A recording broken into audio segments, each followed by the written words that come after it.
नमस्कार, जय हिंद दोस्तों। एक बार फिर से आप सभी लोगों का हमारे YouTube channel excellent Gyandeep classes में स्वागत है। हम आपके लिए इतिहास के प्रश्नोत्तरी का दूसरा भाग लेकर आए हैं।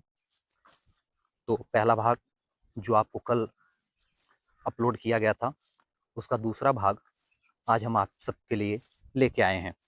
तो आइए उसी क्रम में आज का पहला क्वेश्चन देखते हैं। हमारा पहला प्रश्न है, भारतीय राष्ट्रीय कांग्रेस की प्रथम भारतीय महिला अध्यक्ष कौन थी? तो आप सभी लोगों को बताना है, भारतीय राष्ट्रीय कांग्रेस की प्रथम भारतीय महिला अध्यक्ष कौन थी?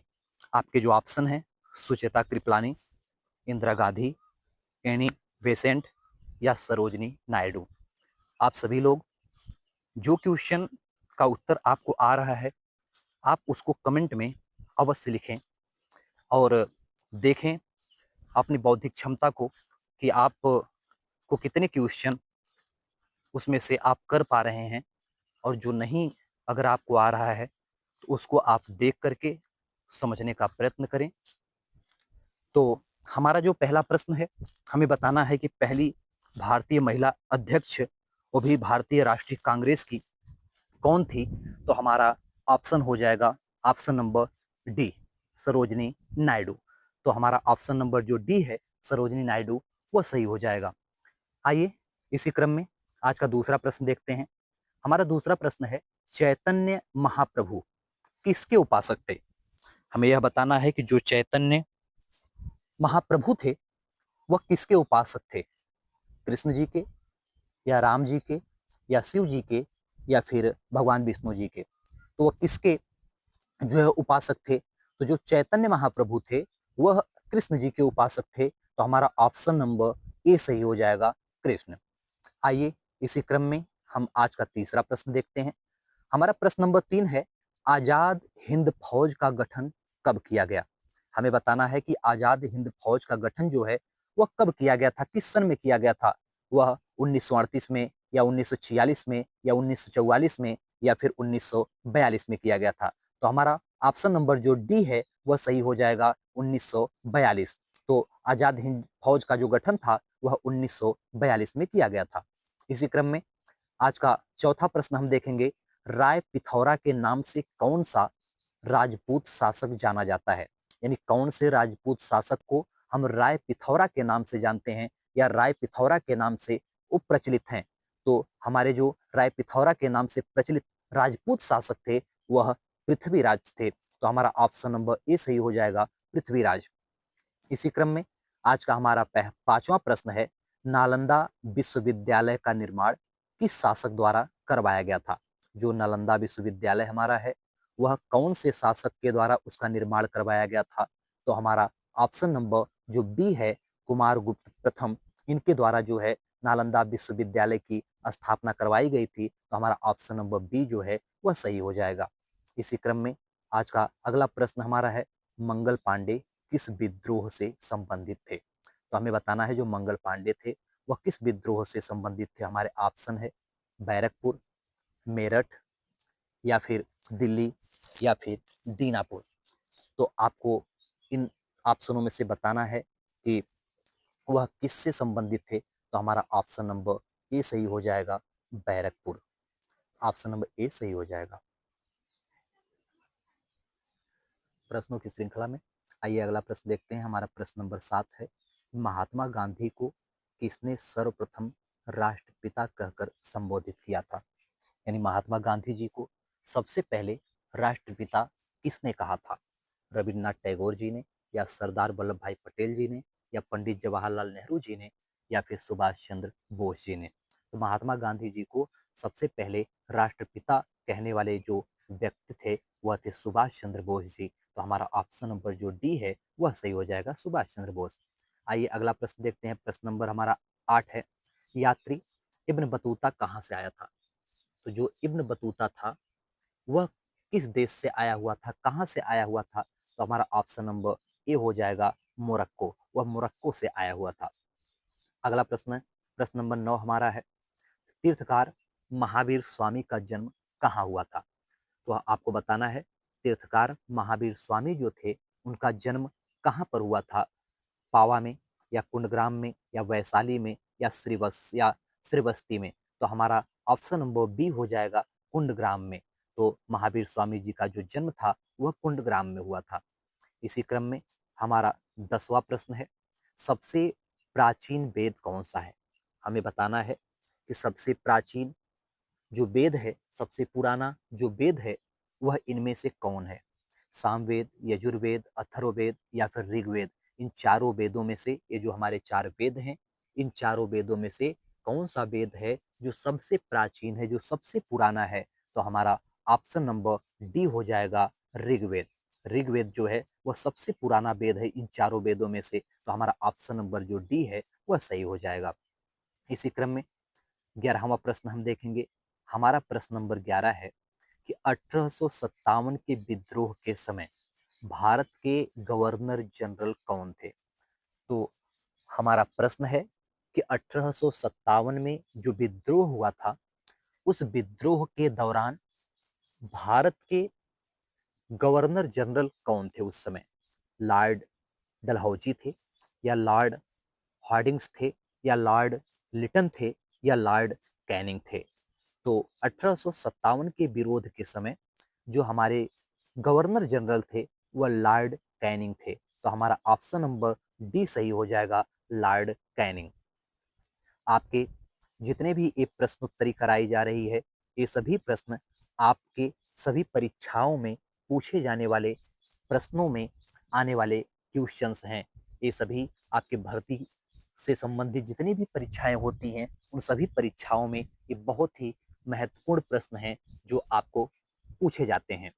आइए इसी क्रम में हम अगला प्रश्न देखेंगे। कालाशोक किस वंश के से संबंधित थे? तो हमें बताना है कालाशोक किस वंश से संबंधित थे। हमारा प्रश्न नंबर 12 है।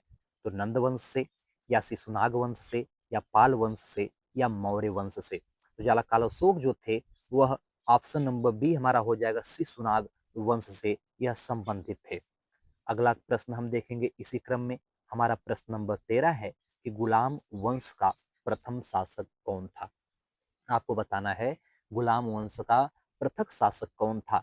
बलबन था, या कुतुबुद्दीन ऐबक था, या रजिया, या फिर इल्तुतमिश? इन चारों में से गुलाम वंश के प्रथम शासक को बताना है कि जो सबसे पहले शासक जो थे वह कौन थे। तो हमारा ऑप्शन नंबर बी हो जाएगा, कुतुबुद्दीन ऐबक। यह गुलाम वंश के सबसे पहले शासक थे, प्रथम शासक थे। तो हमारा ऑप्शन नंबर बी सही हो जाएगा। इसी क्रम में अगला प्रश्न देखते हैं। प्रश्न नंबर 14 हमारा है कि निम्नलिखित में से मोती मस्जिद किस नगर में स्थित है? तो मोती नगर, जो मोती मस्जिद है, नीचे जो हमारे 4 ऑप्शंस हैं, इन ऑप्शनों में से कौन से नगर में मोती मस्जिद स्थित है? लखनऊ में, या फिर चित्तौड़ में, या फिर जयपुर में, या फिर आगरा में? इन चारों में से, इन चारों शहरों नगरों में से किस नगर में मोती मस्जिद आपकी उपस्थित है या स्थित है? तो हमारा ऑप्शन नंबर जो है 14 का हो जाएगा डी, आगरा। आगरा में जो है मोती मस्जिद स्थित है। तो हमारा ऑप्शन नंबर डी सही हो जाएगा, आगरा। इसी क्रम में हम आज का अगला प्रश्न देखेंगे। प्रश्न नंबर 15 कि मुगल सम्राट अकबर का मकबरा कहाँ पर स्थित है? तो आपको बताना है कि जो मुगल सम्राट थे अकबर, उनके बारे में आप जानते ही होंगे। उनका जो मकबरा है वह कहाँ पर स्थित है? उनका मकबरा कहाँ पर बना है? लाहौर में, या सिकंदरा में, या दिल्ली में, या फिर फतेहपुर सीकरी में? इन चारों विकल्पों में से आपको वह विकल्प चुनना है जहां पर सम्राट अकबर का मकबरा बना हुआ है, या जहां पर उनका मकबरा स्थित है। तो हमारा ऑप्शन नंबर बी सही हो जाएगा, सिकंदरा। तो जो अकबर का मकबरा है वह सिकंदरा बना हुआ है।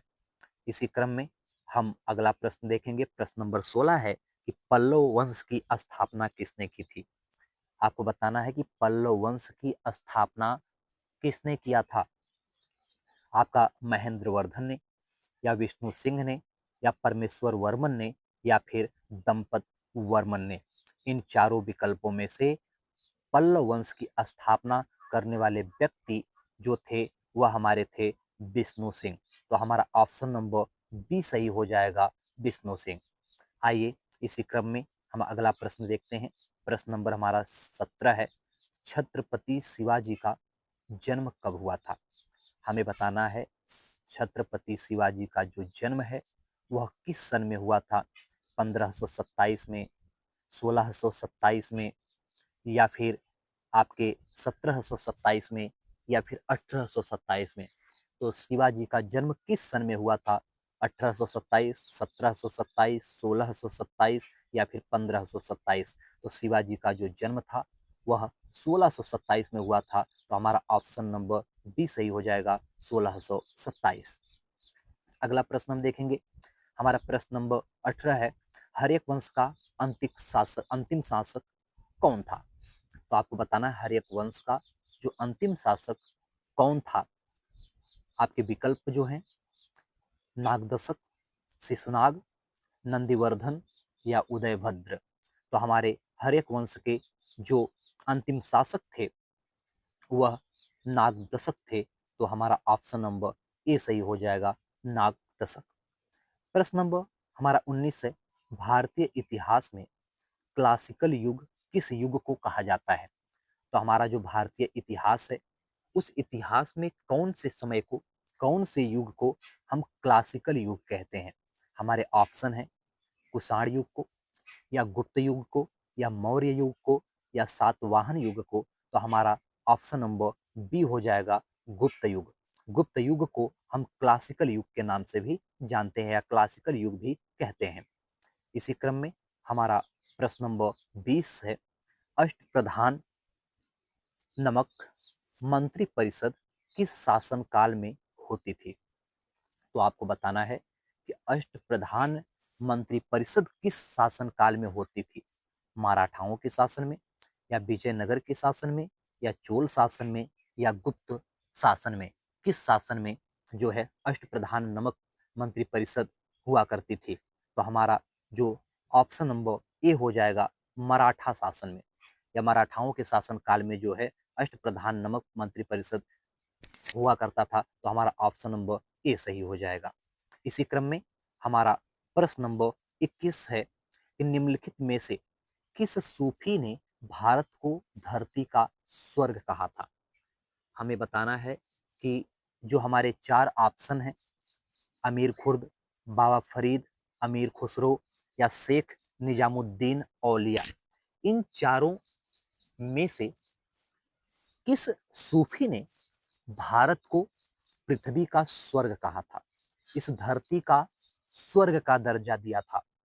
तो हमारा जो ऑप्शन है सी, अमीर खुसरो, वह सही हो जाएगा, क्योंकि अमीर खुसरो ने ही भारत को धरती का स्वर्ग कहा था। हमारा अगला प्रश्न है प्रश्न नंबर 22, राष्ट्रकूट वंश के संस्थापक कौन थे? आपको बताना है राष्ट्रकूट वंश के संस्थापक कौन थे? दंतिदुर्ग, कृष्ण प्रथम, गोविंद तृतीय, या ध्रुव प्रथम? इन चारों में से कौन थे जो राष्ट्रकूट वंश के संस्थापक थे? तो हमारा ऑप्शन नंबर ए हो जाएगा, दंतिदुर्ग, यह राष्ट्रकूट वंश के संस्थापक थे।